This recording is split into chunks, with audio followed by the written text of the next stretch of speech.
Assalamualaikum. Bagi dusanak kami yang baru pulang dari rantau, manatuk je lah di kamar, di rumah. Jadi kami di kampung alah yoyo susah dengan himpitan ekonomi yang sangat luar biasa dengan virus corona ko. Janganlah ditambah beban kami dengan pulangnya dusana-usana dengan pai kasitin kasiko duduk di warung kopi. Pai kasitin kasiko basalam sitin basalam siko. Iku bukan hari ayo. Basalamnya isu. Iku bukan hari ayo. Minta tolonglah. Jadi jangan beko nampak nyinyi bana kami atau kami melakukan tindakan tegas. Janganlah sampai lagu di Itali kampung kita. Minta tolong bana. Mohon perhatiannya.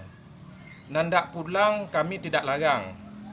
Karena kampung bukan kami seorang je yang punya. Kami tidak akan melarang dan tidak akan pernah melarang untuk pulang. Kecuali ada ketentuan yang melarang itu. Itu pimpinan yang lebih tahu, lebih mempunyai kewenangan. Kini kok nak do bisa kami melarang, tapi pada saat pulang ikuti imbauan kami.